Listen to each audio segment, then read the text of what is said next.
Hello and thank you for coming. This is the first lecture for the series on documentary photography that I have organized this semester, which is focused on the migration events. The first lecture will be held by Rocco Rorandelli, whom we thank for being here, and he will talk about the Refugee Trail, and he will illustrate his work. Just a few hints on his career. He, before becoming a documentary photographer, he graduated in biology, and this led him to be interested in all the environmental and problems about documenting the environment. So he's been published in many magazines and newspapers all over the world. His work, this work that we're going to see tonight, was also presented on Lens on the New York Times. And so he's involved in many projects, but I would like Rocco to talk about this. Thank you, Rocco, for coming.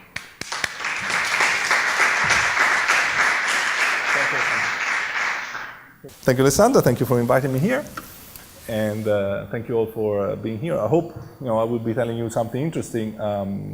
We will be talking a little bit about the current refugee crisis. So I probably tell you all things that you know already, but maybe we just can refresh our mind, and then I'll tell you a bit about my experience in working in documenting this aspect. Alessandra said that I come from a different background. Like, I didn't study photography as a degree. I didn't get a degree, but I come from biology. And by the end of my studies, that's when I realized that I wanted to go into the media. And that's also when I met, I had already met, but I was working with 3 other young, they used to be young, photographers, who, and together we opened this collective of photographers, which is called TerraProject. I'll share some links later, so I'll also tell you the link. A collective is something between an agency and a group of friends who meet to drink beer, something. So we try to be serious, but often we are not. But being part of a collective is also a way to distribute the work and to produce some projects that you can do with more than one hand. So if you then are curious, you can go on the website and you can see some of the group projects that we've been doing. We also carry on individual projects and which follow personal interests. So one of the things that I've been always interested in is migration, so movement of people and resettlement and the life of migrants. I think kind of the first assignment that I got from a magazine, which was Vanity Fair Italy, was about this community of workers from the Balkans who were in Rome doing like having this unregulated kind of everyday work in building sites, something like this. So it is something that I always followed. And Rome, I'm from Florence, but then I've been living in Rome since 2008. It's a big city, which means that potentially it can offer many jobs to people, even if it doesn't. So there are many people that go there thinking, oh, I will find, I'll have a better life, and then instead they struggle. And also it is an intermediate checkpoint for many migrations movements in Italy. So mostly all people that come, even by boat to southern Italy, then go through Rome before moving ahead. Rome often is a transit point. But still, as a transit point, has to offer some services which are either formal or informal. So either offered by the city or by the community of those people. And it's a place where people have to stay and eat or sleep for a few days or weeks. So I started working on a specific community in 2008, 2009, the Afghanis, which is interesting because it's kind of a quiet flow of migrants, but it's a steady flow. They don't want to stay in Italy, most of them, but they like to, the idea of moving to Northern Europe. But Rome is a place where either you go through or you are stuck when you are when you have issues with asking for asylum in a country where you don't want to stay. So often, you know how it works. Like the country where you first enter in Europe is a country where, in theory, if you're asking for asylum in Europe, you should be asking it there. So this exposes Greece and Italy to the highest number of asylum seekers. What has been happening in the last few years is that both policemen of these countries and migrants don't want the fingerprints to be left in the country. Because in Italy we're receiving so many applications, and migrants don't want to stay here. They have other aims. So I'll show you some photos of what was happening at the time. There was this big construction site close to business office area, and from outside you don't really see it, or you couldn't see it. But within this plot, there were all these informal tents and barracks where people used to sleep, like this. And these were all Afghanis. I followed this issue for a few years. So at one point they decided that it was indecent that people were living like this in between rats and without any services. So they started to expel them.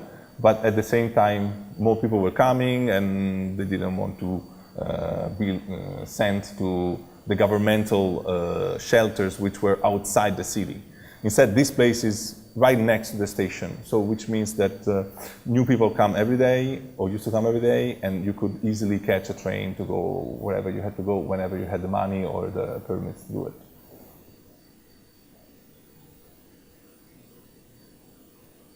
I just took some photos. There were people naturally who had a lot of health issues, and to approach this group of this community, I followed the activity of an NGO which is called MEDU, which is like Doctors for Human Rights, and they provide a mobile clinic for migrants who don't really have an official residency in Rome, and so they go and give this support. At one point, they were all moved to this, forcibly moved outside the city, and then some tents started to show up in parks, and some abandoned hospital was then offered as a shelter, especially during the winter. It was, when it's really cold and it's raining, you are trying to give an alternative to people. And so for a few weeks they stayed in this hospital in Rome. But then mostly this hospital was closed, and so you see all these blankets. There are either there's people sleeping inside the blankets, or they are like taking the spot. This is a station which is called Ostiense, which was like the hot spot for the transit phase of the Afghani community. A lot of Afghanis are minors when they reach Italy, but if you are a minor and you declare that you're a minor, the country is obliged to offer a shelter. But most people don't want this shelter, both because they are afraid that they'll be stuck there, and then because they want to move. By not giving a shelter, by not being in a shelter, you are exposing yourself to sexual harassment. A lot of these minors have been abused. They are kids, they are 14, 16-year-old, but boys that don't speak any. Mostly they're boys. So it's a migration made of men usually. So young men I very rarely saw women. I would say 99% of men. Yeah, so this is one other photo. So the movement of Afghanis has been continuing. I want to show you a couple of graphs. So these I took from the UNHCR, which it's the United Nations Commission for refugees, and you can see so top nationalities. So this is for 2016. Okay, arrivals in Italy in 2015, 153,000. Okay, and this is updated to maybe a couple of days ago. So this is, let's say, the first 2 months or a month and a half. And mostly you can say they arrive in Sicily. It doesn't mean that they arrive in Sicily island, but they might arrive or being, I don't know if you know how it works now, that often the vessels are intercepted in the sea and then they are brought to different identification camps or whatever you want to call them. And so mostly they are in Sicily, some in Sardinia and in Puglia. But if you go and see in 2015, naturally the numbers were staggering. You can see per month you could have 15,000, 20,000 arrivals per month. And it's interesting to see where people are coming from, okay? So Eritrea, Nigeria, Somalia, what is this? Gambia, and Senegal and Mali. And these are mostly what are called economic migrants, which means that probably they will be refused the status of asylum. And most of them are not accepted by some of the countries that are providing, let's say, hospitality to refugees. So, for example, the Syrians, the rate of acceptance is very high, but someone coming from Gambia, probably it's, the percentage is very low. So what happens is that most of these migrants will end up in this informal system, which also means that they have no access to health, they have no access to real housing, etc. If you go and see Greece, 2015, 800,000. So if you think of the global number, which should be this, so in 2015 you have 1 million people that arrive by sea, so meaning Italy and Greece, okay? And these numbers are huge. Like it was since the 90s, 1990, I think, when there was it was like the climax of the Yugoslavia war, that in Italy and in Europe we didn't have these mass arrivals. So naturally it has been called a crisis, because naturally you have to take care of 1 million people arriving, and you have to take care of the people who live in the country that usually don't want them. You see, if you go and see Greece, the demographics are very different. So more than 50% are Syrians.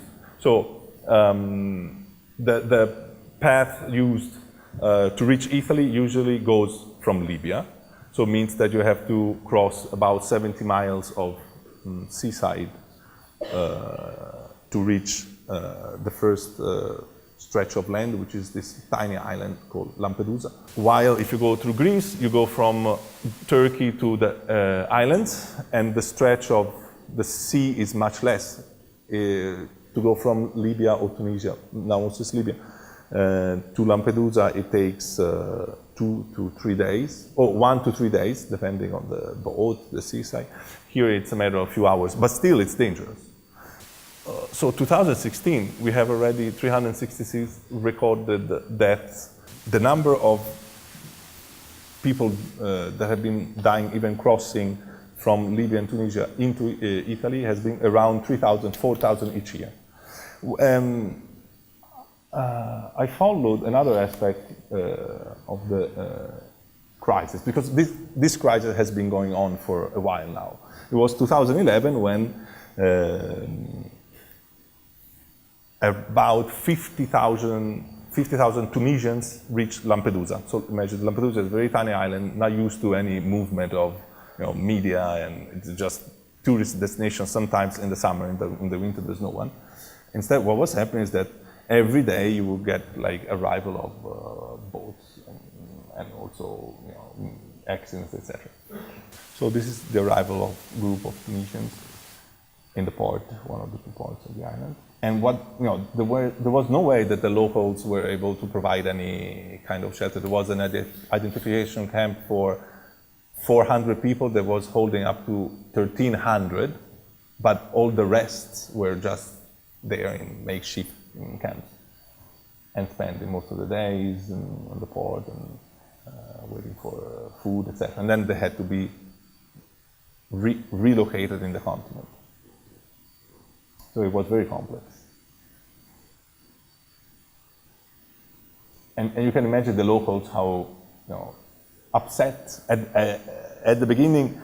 Let's say arrivals on Lampedusa have been recorded, I think, always, because this island is closer to Africa than to Italy, and it's called the Port of Europe exactly because it's the first stretch of land that belongs to Europe, but it belongs even geologically to Africa. But so until then, before when the numbers were low, locals were used to giving help and hospitality. When you got like 50,000 in a year in such a small island, actually this is difficult.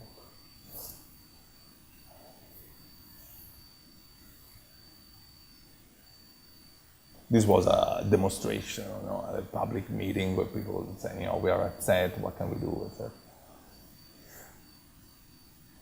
And this is one of the several boats of the police of the financial police that were escorting the migrants. This was one of the two cemeteries where boats used to cross were kept. And this monument, which is called the Port of Europe, the door of Europe, because it's dedicated to all those who lost their lives by crossing the sea and trying to reach Europe. Okay.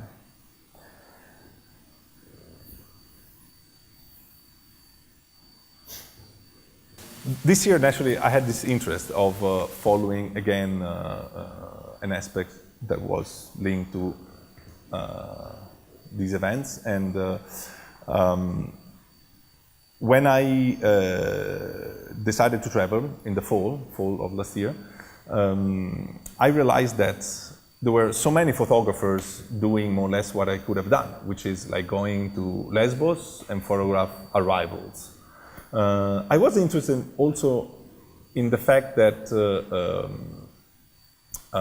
there was this mass of people moving from Greece to Germany along this route, which involved the passage through a lot of countries whose policy towards them was changing every day. Each day you could hear that Hungary was building this wall and Croatia was aiming to do the same, etc. So I thought, let me follow this aspect. Let me follow this route. So my first idea was to walk literally with my tent and for a couple of weeks and going from Greece to Germany and my thing. But this made sense to me only if I was able to give an immediate return to my work. So keeping, for example, a journal on some website. So I proposed this to a magazine where I work often, which is Vanity Italy. So first they said, yeah, maybe. But then they realized that visually I was going to show kind of the same photos that they were getting from the tens of photographers that were in the field. And so they said, well, maybe not. And in those days, I was also trying to imagine, I don't know, I was recollecting some images that I got, that I had stored in my mind about movement and assemblages of animals and people and beings. And these images were taken by this photographer, which is called Burton, who in the 80s used to take he was more brave. He was like always riding on helicopters, hanging outside, or like this little light airplanes where you have the engine attack, you know, on your head, etc. But he used to take these photos, and they were something that, you know, I always kept in mind. Probably, you know, I was interested in the natural point of view of showing, you know, the life and the geography. You know, you could put together many information with aerial images like this. I'm just showing you a few. Then you can, if you Google him, he's a big shot, so you can find many photos. For example, this is a refugee camp in Gambia, I think.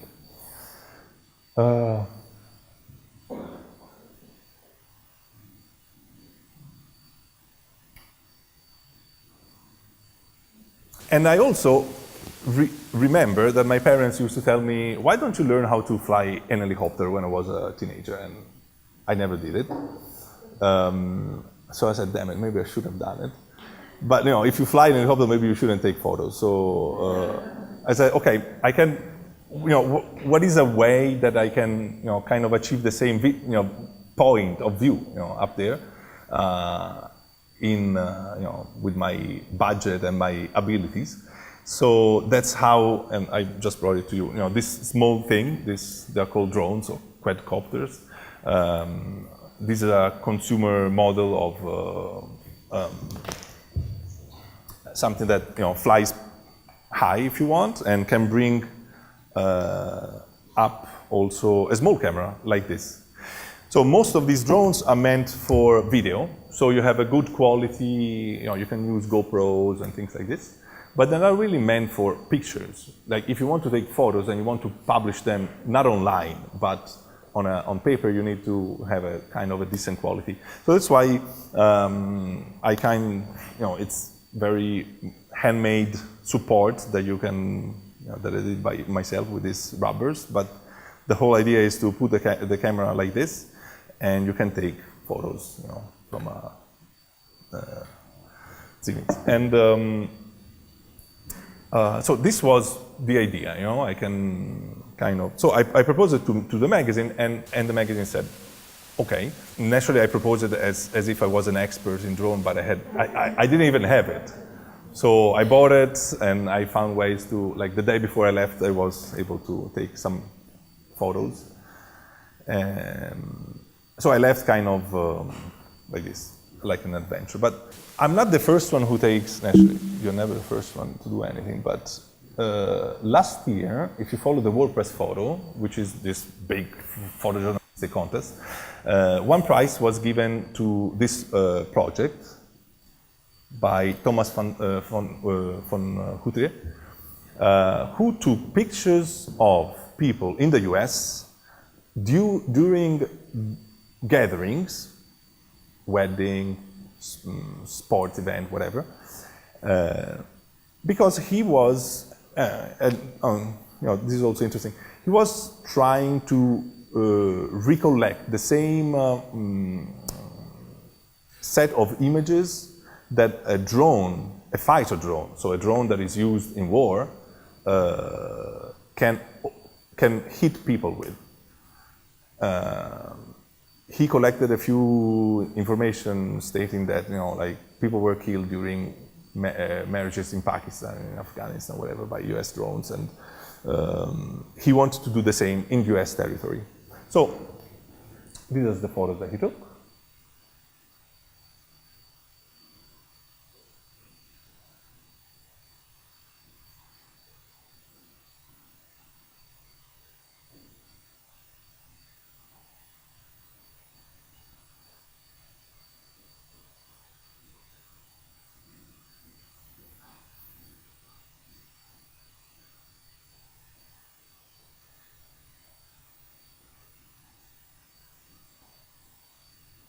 What he says is also something you can think of. Like, at the end, okay, there's a few things. First, okay, drones have this, you know, it's very difficult now to fly this object with a camera, etc. Especially, for example, Italy is a country where now it's almost impossible because Apparently you can do anything with these drones, all evil things, and so we don't really fly them. But at the same time, we are allowed to fly them, to other countries and do whatever. Italy now, for example, has drones which are meant for spying, but we just signed, like only the US and maybe France and England have drones which are with weapons.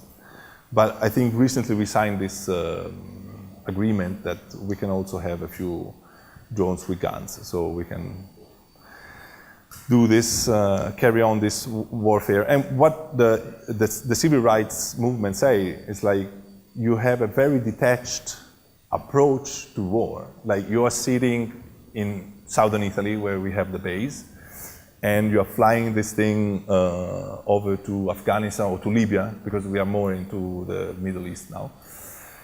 And you can kill someone, and you kill someone mostly because intelligence is giving you some information, but also because you have some visuals that this person is doing something which is not very appropriate, like carrying a bomb, or even carrying something that looks like a bomb. So, okay, so this is the main thing. So when I go around saying, oh yeah, I took photos with a drone, this is the face that I usually get is this like terrified expression of, because naturally we knew of this, of drones, as weapons, and now we are using them also to play around, but naturally the name behind and the whole message behind is very negative. And this part is also linked to the fact that what is photography, especially what is photojournalism. If you think about it, a journalist is someone who has to be in the field to collect evidences. A photographer, even more. Like as a journalist, you might ask your colleague, you stay in the hotel, you ask your colleague, what happened there? And say, yeah, I saw this and that, and you can write a piece. But a photographer, if you want to witness and record an event, you have to be there in the exact place and at the exact time. So mentally, using a drone means that you can sit in your living room and fly it elsewhere and take photos. So you are kind of going against this which is one of the pillars of photojournalism, which is like being there in the field. And another pillar of photojournalism probably is also that you are creating an interaction with your subject. You are in the same ground, in the same, in front of this person, you're lifting your camera, you're giving a signal to the subject. The subject will look at you probably, with a smile or throwing a stone, but there is an interaction. And this interaction is linked to your action. So, when you lift your camera, that's your card, you're showing your profession. And again, you can just fly something and take photos from top and no one will see you. This is let's say, the theory. The practice is very different. So if I tell you my experience is that when I use this small drones with a camera to take photos, I'm there. If I'm taking photo of you, probably I'll be maybe 10 meters away. But it doesn't mean that I am, sitting at home. And my experience during this work was also that I got a lot of smiles and a lot of victory signs and a lot of kids actually excited. I didn't get many people scared. I got people scared from the UN people. The UN people would come to me saying, "Oh, you are scaring everybody." And then I would ask around, say, "Is it scary?" I said, "No, like people were excited." Also because naturally you're in a it's clearly a toy, and you are clearly taking photos, and so you can still kind of create a link with the subject. And in one of the camps, the first day I reached this camp. Now I'll show you some photos. I reached this camp in Greece, and these kids were very excited to see these objects. So naturally, we flew it together. Like they wanted to play a little bit. When I built the map, my plan was I take the boat from here, I arrive in Greece here, then Okay. The first thing that I did was to collect information on where there were camps where I could find people, transit camps, identification camps, and I put them on a Google map as a little house, and where people have been recorded as crossing by foot, because I want to take photo of people crossing by foot. So, and I put a little man crossing.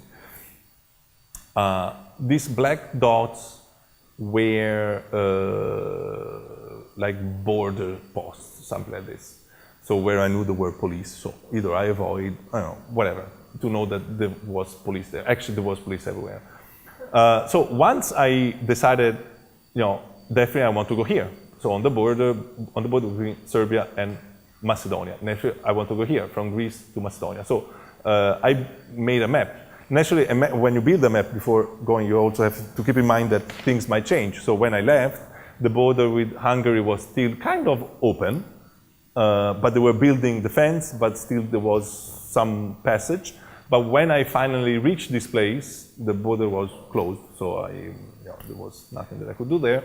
But people were, let's say, the flow of migrants was more intense in Croatia, and then from Croatia through Slovenia to Austria, here, where I didn't even know before I left that there was a transit point. So when I reached Austria, actually I went here, and this police guy told me, there's nothing here. You have to go back here. So the same day I drove back here, and actually they just opened this small camp, because overnight Slovenia opened the passage from Croatia, let's say from Croatia to Austria. So this became a hotspot. It's called Spielfeld. It's a small town in Austria. So there was, let's say, the entry point for Austria. And then from Austria, you could go, I went to Germany, Salzburg, which is here.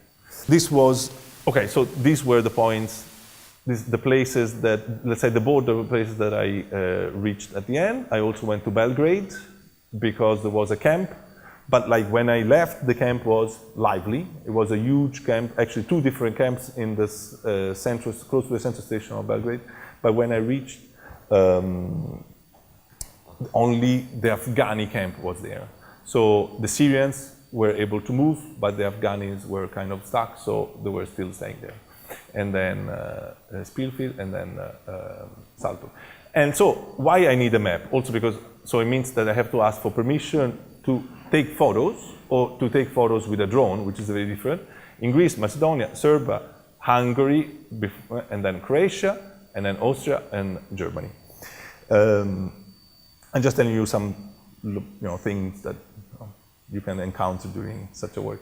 So my first thing was to get in touch with some UN agencies and say, I'm going to do this work, and can I get in touch with the local operation team in the ground? So from the Rome UNHCR, they gave me the contact information for Greece UNHCR, Macedonia, Serbia, whatever. And then they gave me some emails of governmental offices where you can ask for permission. And Greece clearly said, absolutely no drone photography where we have the army, and so all the borders are military zones, and so absolutely no photos with drones there. And if you want to take photo with a camera, you have to ask permission like a week in advance. But for example, for Greece, I was late because I was thinking, Greece, who bothers? I'll definitely, they'll say whatever. It would be easy to take photos in Greece. So I started with Serbia, I started with Macedonia, this country here.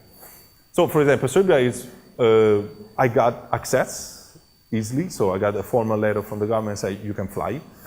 But not that because I had the letter it was easy, because I had also problems with the letter. Inside Greece, they said absolutely not. If you go there, please don't even take out the drone. But when you do this work, many work, but this job for sure, a yes is always a yes, so you have to fight for it. So if you have a permission and the police officer says, oh no, but this permission is not valid, you have to insist even for a day. And if you get a no, you can still work it out. You have to try it. So yes, it's a yes. No, whatever. So yeah, because at the end I went to Greece, and so absolutely no use of this thing. So I went to ask the police officer that was in charge in that moment, because every shift it changes, and the police officer said, "Yeah, you can fly. It doesn't bother me." So you have to always be between like the lost tourist, this look of, "Oh, I didn't know," and someone smart who said, "You cannot pretend that I believe you."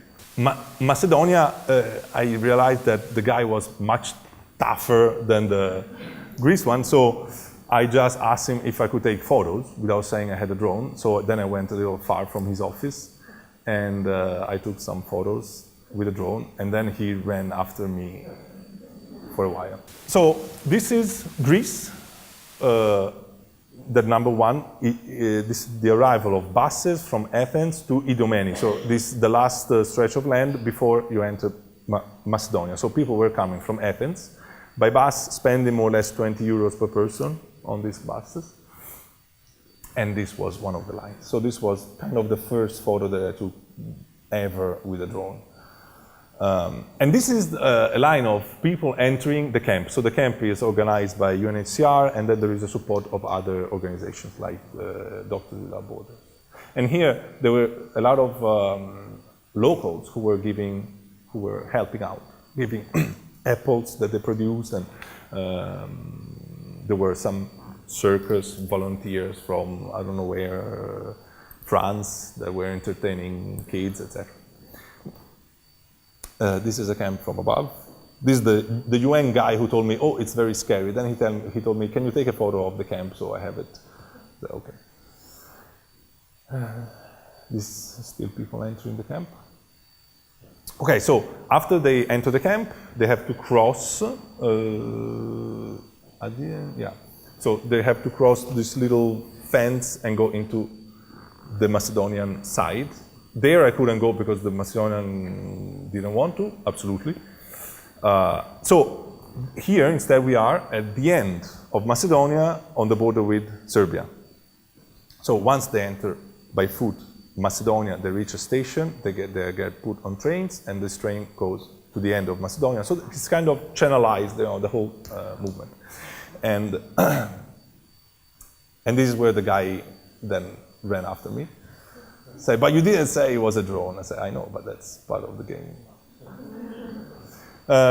Okay, then they get off the trains, and then they have to walk, and they enter Serbia. This is where you have a long stretch of no man's land, but I also had the permission from the Serbians. So the closest town in Serbia is called Preševo, which is more or less 8 kilometers. Either the migrants walk along the train tracks, but then they told me that there have been a few accidents because this train track, this train line is used, so there have been a few accidents, people who died. So now they walk in the land, and so you see these kind of scenes. This is after the no man's land. You are entering Serbia.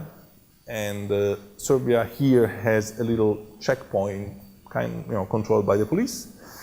And then you have the 7 kilometers before the main reception camp. The 7 kilometers, either you walk or you wait from buses which are run by UNHCR, but they have schedules. Instead, like people come all, constantly, day and night. Or you can pay a taxi, and a taxi ride for 7 kilometers was 100 euros. And there were like tens of cars coming from all over Serbia to offer these services, to be taxis without license. And I was with the border police, and they were saying, before we used to give tickets, now we don't do anything. We just see, these people are becoming rich overnight. And it's interesting also to be in this place, because like this area of Serbia is dominated by Albanians. So already you are in a context where there's some tensions, religious tensions, ethnical tensions. The local Serbians are not too happy about the Albanians because they say they are too rich and they build all houses. They're making like the great Albania, and they are stealing their land. And in the middle of this scene, you have the arrival of 6,000 people more or less every day, this is during the fall. Now in the winter it's less, but not much less, like 2,000. So you can imagine like how the situation is ready to sparkle. And then, so once they reach Preševo, and these are more photos.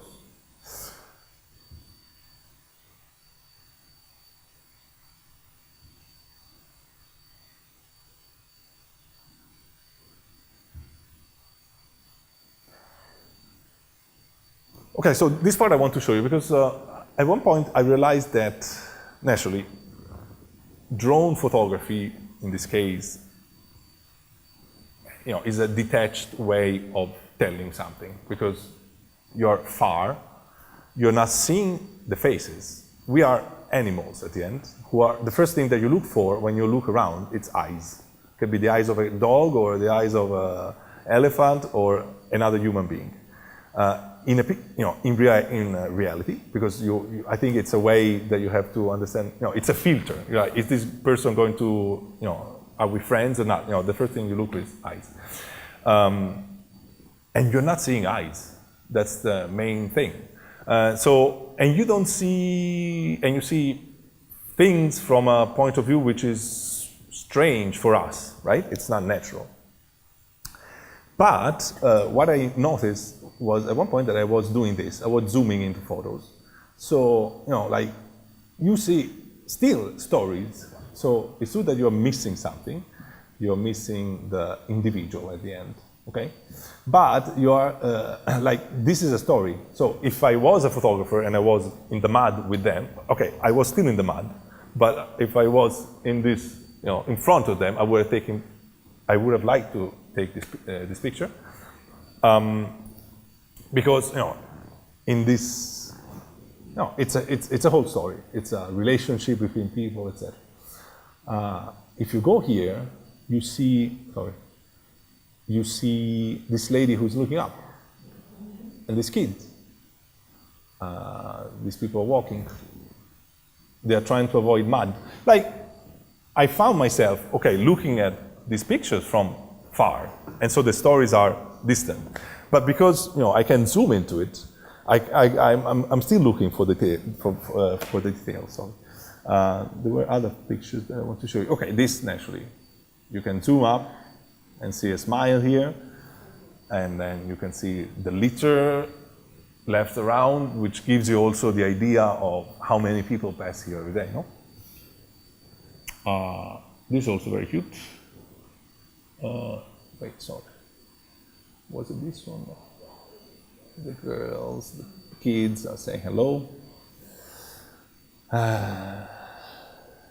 And this family is carrying, probably here there's another kid. And these guys have been traveling like this. And this boy is helping his dad, pushing the cart.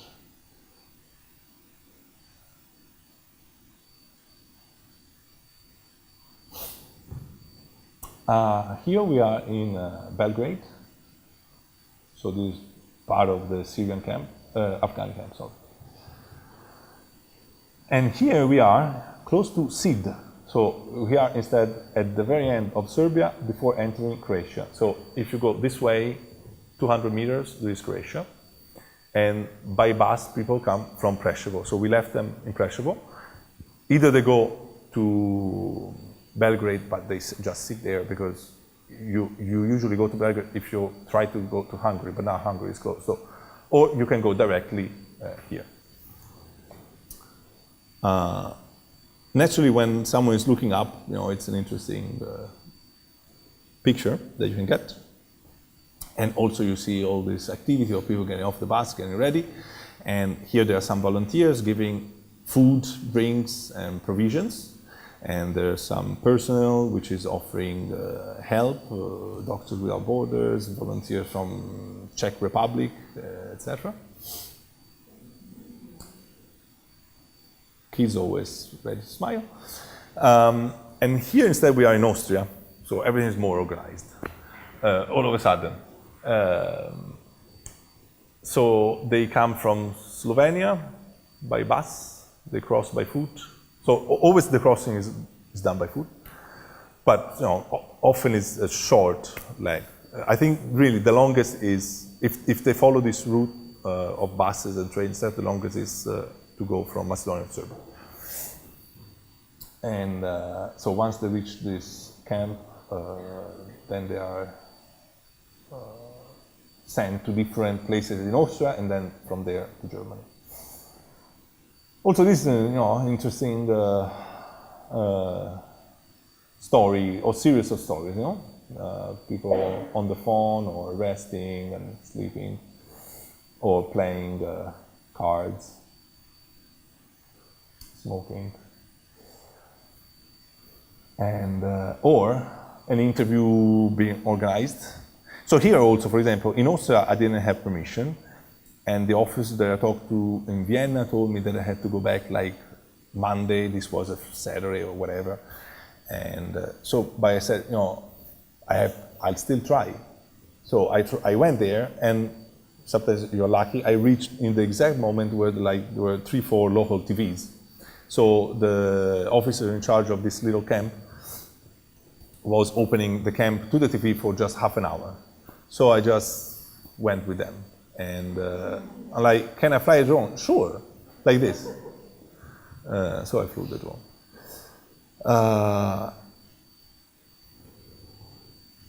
And this is Germany. So this is kind of the end or the beginning. Let's say it's the end of the journey. And here is a bridge. There's the town in Austria and Salzburg, sorry. Salzburg in Austria and Frilassing in Germany. There is a river, they share a river. There is a bridge on a dam, and so the bridge is used to, but you see now the filtering has been done, so you see the groups of people. So in Greece you saw how many were coming, or in Macedonia how many were getting off the trains, and here every like half an hour there is a siren that you can hear this siren from the German camp, which means that the Austrians can release like 10-15 people. They cross the bridge, they stop them, and then women in a tent with kids and men in the other one, they get searched and questioned, and it's a serious thing which lasts a long time. Until now we've seen, the flow has been very smooth, and not many questions have been asked, for example. These kids, for example, were taken by the inspector and they cried, so at one point they ran out, they wanted to go with the father, but Germany, it's not they say, okay, the father can go. No, the father had to stay there with the man. And then after, the small group, even smaller, is put on the bus, and then from there they're put in, they're brought to camps. Some structure. In this case, was like this big furniture hall, which is used like once a year. So it was empty, and people sleep there, and then they're sent to different towns. And this is the end of my journey. In Germany, for example, I could fly by making a phone call, sending an email, and paying 30 euros. I could fly by saying, I'm going to fly the drone here at this time, and they say, okay, whatever.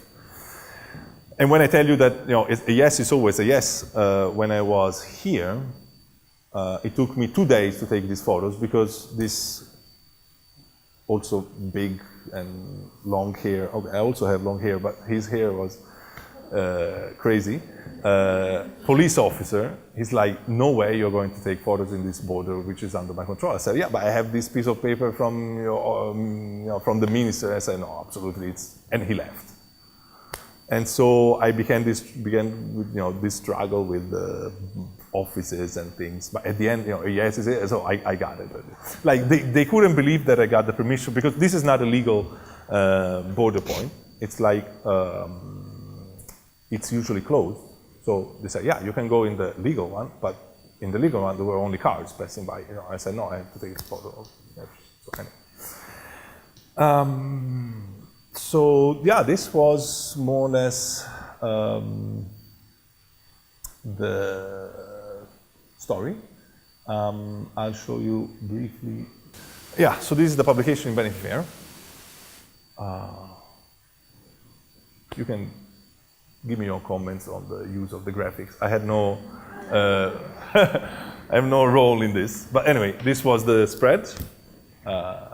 Actually, so my essay was combined with an article, which mainly is sort of a diary of the crossing of the Syrian man who followed kind of the same trail. So it made sense almost to represent this trip from top when you were talking about summer. It seems that I'm following this person, you know, with aerial images. And then, as Alessandra said, yeah, it was published on a few things, on Lens, and BBC interviewed me because, I guess because it's, you know, it's a different way of talking about something that we are used to seeing in another way. So the questions were mostly, you know, what is the value, what is the importance of, and I think the importance was mainly to talk more about it. Vanity Fair was not going to sponsor my trip if I took classic photography, but it did by taking this picture. So my feeling is that sometimes you have to think of ways to get the attention back on a subject, and this might help you also to meditate on what you could do from a stylistic point of view, from a whatever, you know, what content, what approach you can have if you want to bring attention on something that you are oversaturated about. You know, that was the main problem, I think. What I want to show you our beautiful website of my collective, which is brand new, so you can browse to it. And I want to show you also where you can get some information. So here, if you go in the journal, here you can see the article, the link to the article on the New York Times Lens blog.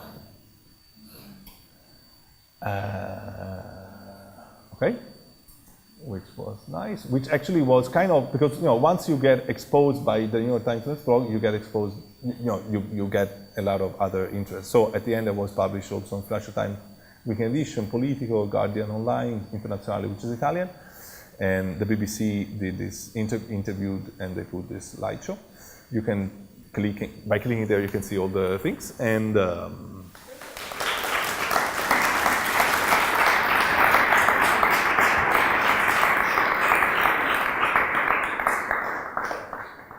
how much work did you do in post after you took the pictures? Post? Yeah. Somehow not much, because when you take photos from top, probably, you don't need to do it. I don't know. I also found myself not doing much. So mainly what I've done is, this method is very unpractical in sort of things, because you're putting the camera like this, and you're flying, but you have no idea what you're framing, okay? We have two eyes, so that helps you to have a stereoscopic view, but when something is in the middle of the air, this system doesn't work. So what I had to do was like running from one point to the other to understand where I was aiming the camera. So the whole thing was to move. So that was more than the post-production, there was pre-production, which is running around and see what I'm doing. And then I used to, you know, select a few heights. So I'll do it at 5, like if there is something that is happening at 5 meters, and then I'll go up at 10, 15. So more or less all pictures were straight, for example, which I liked. So this absolutely wasn't straight, but it worked fine like this, okay? Because by having a diagonal, I could see also what was happening here, because I also have the straight version, and I couldn't see the police officer. Actually, I only saw the police officer, I couldn't see the car. These, for example, I took as a reference the bus, so I kind of was aligned to the bus.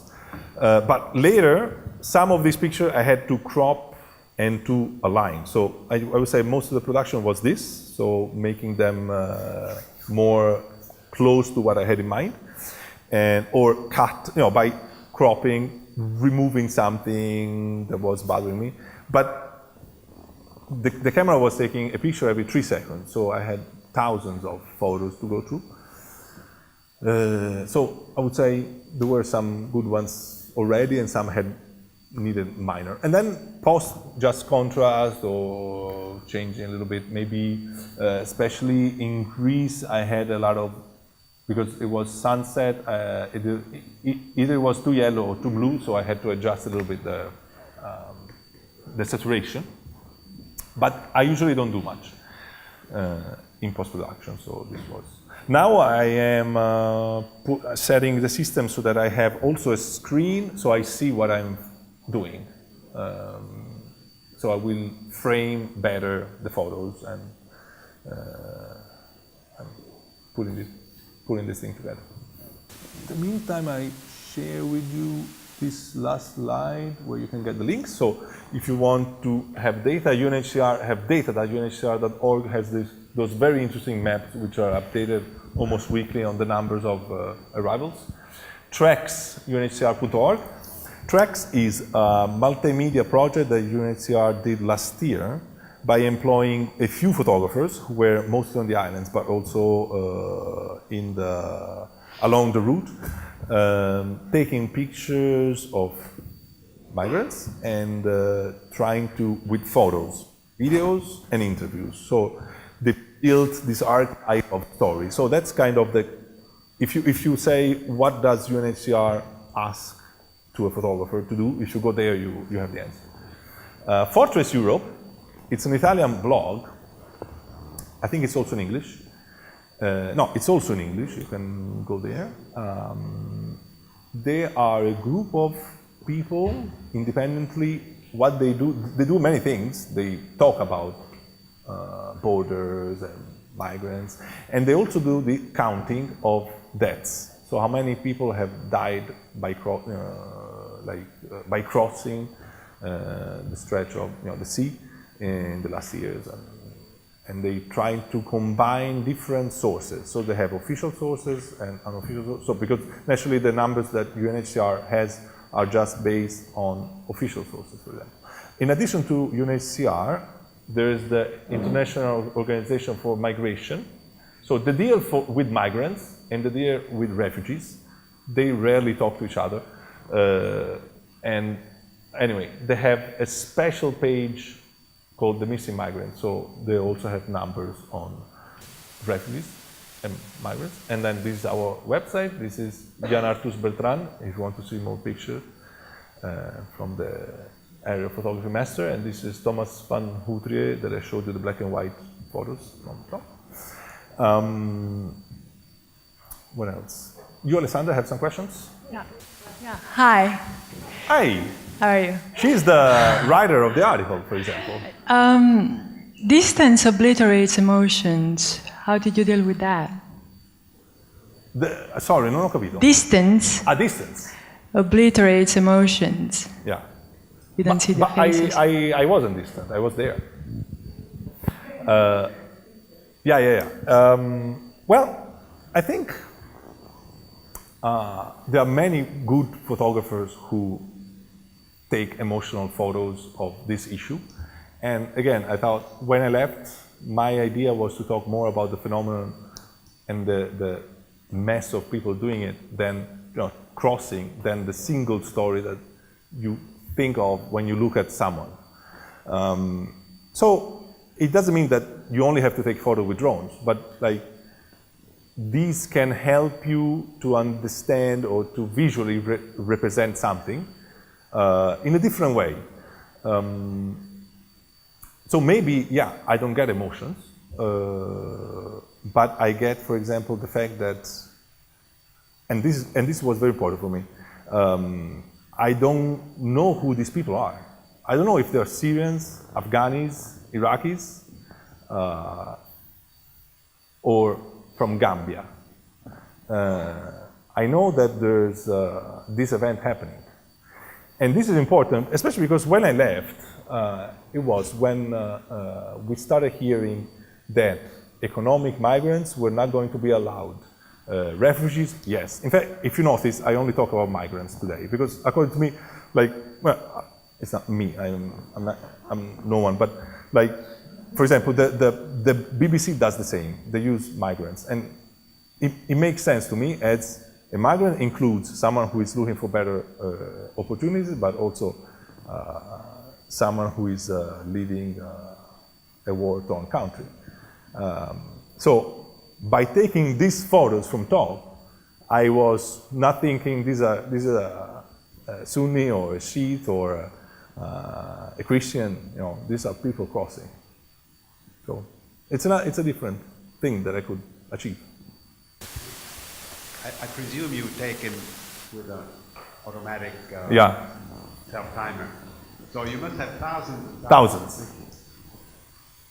Yeah, thousands. So you have to spend hours looking at it. I think Simone and Pietra can tell you I'm very bad at editing. So probably these are the worst or the average photo. Maybe there are beautiful ones that are never fine.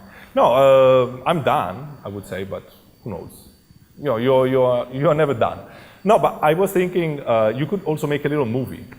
That's how many photos I have. You know, like that stop motion kind of thing. So I might do that. Or maybe you can help me for the editing. I'm awful. Oh, hello again. Many people say that photojournalism is dead and dying because of the existence of the iPhone. So when newspapers would rather not have foreign correspondents and opt for freelance, or the existence of, I'd say, less quality pictures. So I guess, how would you combat quality versus quantity in your photos, and how do you manage to still do your work in a world which is increasingly less dependent on high quality photos? Yeah, that's a good point. One way is to have new ideas. So trying always to be a little bit open to what's happening even from a technical point of view. Or the opposite. You like still go back, you go back to film photography and you kind of create an image of yourself as that kind of photographer, who does more thought and long-term projects. And maybe you won't be able to publish on every week, but you will be able to make very high-quality products, which you can put in make a book with or make an exhibition with. I think I hope there'll be always space for quality photojournalism.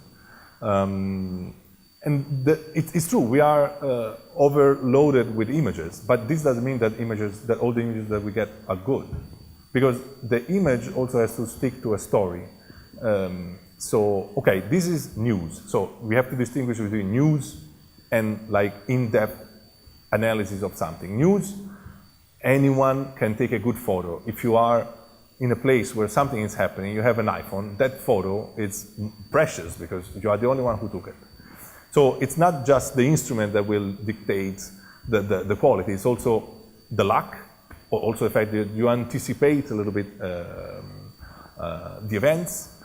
But so, news, it's based on this, but then if you care about an issue that can be deforestation in Amazonia or all over the world, it's something that takes years and dedication and a lot of self-discipline to do, and maybe that will be an in-depth visual documentation of something no one does because magazines are not interested. But once you have it, it's a body of work that will be strong, and you can publish it somewhere. So there'll be always channels for this kind of work. Naturally, you cannot expect magazines to pay you for these things, so you have to find other ways. That's why today we rely on crowdfunding, on grants, on your grandparents, on savings, whatever, or another job you have. I have a question. Okay. Oh. I was waiting for you. Yes, I know. How much time do you dedicate to research before you start photographing? This is something we discussed with my class, in the past days, and it's a very important topic in documentary photography. Can you say something about that? Yeah, in fact, the image of the documentary photographer who is always in the field is pretty far from my experience. I'm always in front of the computer, sometimes in the field. I would say here I was like around for 8 days I think, and it took me a long time. If you think, the proposals that you have to write for the magazine, that you say no, first yes, that's a no, then you start thinking about another proposal. So to write a proposal, you are doing some research, and to do some research, it takes time. So I would say 80%, 70% of preparation. And taking photos is the easiest part, and the funnest, but it happens less. It also depends, again, like this is news, kind of news, so the logistics was more, attaining the permits and finding, making a map of places and organizing the trip. Naturally, if I'm doing, like, myself or the collective, we've done projects that involve traveling to 7 different countries, doing an investigation on issues that regard land.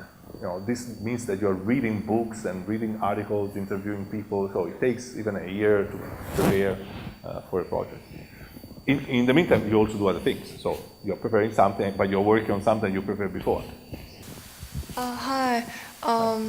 I think there is a quite difference between the photojournalism and documentary photography.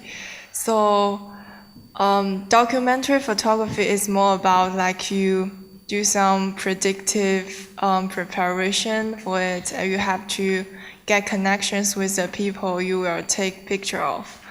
And so before you going to take photos, do you have a kind of predictive storyline in your mind, or you are just don't know what you're going to interpret? And I just want to ask, how much portion of the to take a good photo, how much portion of it is counted on luck, and how much portion of it is just counted on your work or your effort? So I would say luck. It's important, but you are lucky because before you prepared a little bit. So I guess you're lucky in the sense that you are able to get, I don't know. We have also this image of the photographer as someone who is stealing that moment that happens only once every million years. That's one kind of photography. I don't really do that kind of photography. I'm more, I take portraits or landscapes. So my photos are a little more slow, built slowly, and I don't maybe grasp the moment. But still, you need some, maybe the light has to be in a certain way, and if it's sunny or it rains, naturally it won't be like that. So you have to kind of, you know what you're looking for, so you mentally prepared, and you prepare by experience, by looking at other people's work, etc. And you kind of insist. It's also important to insist. Like you take a photo and you say, okay, I'm done. If you stay a little longer, maybe you'll take another photo which might be even better or different. And then, so it's not just luck, it's more some discipline and some,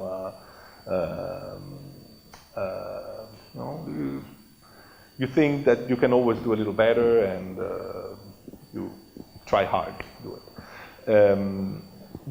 And your first question was? Yeah, okay. When I do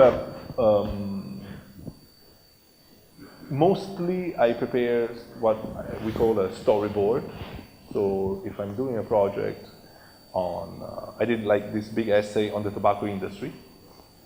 So I had a storyboard, which means that I know that I want to take photos of a tobacco company, a kid working in a field because there is child labor. Like there are some topics that you know that will be part of the story, so you research where to find them, how to find them, how to access, etc. And those are like the columns of your story. So they have to be set there. But you have to build something else. So the something else is when you are there taking a photo of the kid working in the tobacco field, you are also accessing the life of his family. And so you go to his house. So naturally, you are exploring everything that opens up in front of you by having studied a little bit the whole dynamics, okay? So part of it, you regulate, like you know what you're looking for, but you have to be open-minded and curious and follow whatever trail and opens in front of you. Yeah, I'm not going to take only drone photos from now on, so I'm just experimenting with it. So yeah, but it's true, like this is a drastic change visually, and the approach is very I would say slowly I went towards what I was telling you, like this more slow and reflected kind of photography where I often use film cameras because it helps me to slow down the pace. When you use digital, I am pushed to take photos. That's the main aim. When you are taking film pictures, the main aim is not taking a photo. It's like taking a good photo because you have no idea what you're taking. So, which is mentally it's very important to keep in mind. So I went from the fascination, let's say, of photojournalism as a fast-paced photography to something, because I guess it was an approach that is closer and more, I'm more keen on following. So that's the subtle change that I follow. Then this is drastic, but again, it's like a parenthesis. Then we'll see an add-on, let's say. And then as far as border areas, well, actually, this was the first time that I really accessed the border areas. So I can tell you, okay, the perception of this mass movement of people from the locals, it's difficult to understand sometimes. Like I get very mixed feelings from people, like volunteers really helping out, and then other people who are not even interested in seeing what's happening behind their house or in front of their store. I was in this little town in Serbia, and they were talking about this as if it was on TV. But it wasn't on TV, it was there, outside the window. But it was so detached the way that we were talking about, as if they were living in another world, in another continent. So yeah, this is just experience. Yeah, thank you very much for the talk. I want to ask you, as I understood you, you said that before you started taking drone pictures, you were a bit afraid that you would lose the connection to the people you take photos of, like that they don't see you putting the camera in front of your face. But on the other side, don't you think that maybe this makes drone photography especially adequate for documentary photography, even like just because you don't change the way people behave or people see you or something like this? Thanks. Thanks. Yeah, again, actually with these objects you are very close. So you are seen, you're not hiding behind the bush, and actually I like to be seen. Actually I also talk to people. People were asking me who spoke English, if I was for a TV or a magazine. So I had an interaction, and then maybe I would step back and then take the real pictures. Again, like today photojournalism is everything. If you look at photojournalistic essays that, I guess it's mine, that you see published, you can see still life photography essays or portraits or photo reportage, like classic kind of almost street photography approach. So today photojournalism really can include it's a mix and match of many other kind of photography which are getting together. And so yeah, drone can be one of those. Again, like to me, the medium, the iPhone, drone, film camera, has to be part of the research and the idea that you have in mind to exploit that research, to make it more concrete. So you shouldn't just stop in front, I am an iPhone photographer. Maybe iPhone is, can be good for you in that moment or for that story, but you can possibly also be a classic photographer if another story is, going to work better like that. The instrument doesn't make the photographer, like you decide which instrument to use, okay? So this is important. So drone, yeah, can be good in photojournalism. Again, as Ima said, like you are removing the strong relationship that is between the camera and the subject. But like a lot of those photos, I also take some of those. Okay, I'm not really a news photographer, so actually this was the first time that I did something more news. But like, I don't know if you saw how many, I saw many photos of people getting off boats in Lesbos, and you can imagine, like, there are like 10 photographers in front of that woman who is getting off by holding that kid. Okay, that's pretty violent from the point of view of the subject. Naturally, you as a photographer have to do it. So what I noticed, for example, especially for women, drone was much less intrusive because they don't have to show their face. So from this point of view, I didn't find it at all violent. It was cold, maybe, and detached, but not violent at all. Yeah. Thank you, Rocco, for this very inspiring talk. And just wanted to say thank you to everybody for coming here. And we hope, just want to say something, maybe somebody will not like it, but we have another 2 TerraProject representatives here. And these are Simone Donati and Pietra is gone? Yeah, Pietra is there. Okay. So yes, and if you want to meet them, they will be available for questions. We have a little refreshment so we can have a more sort of close relationship with them. Thank you and grazie. Thank you.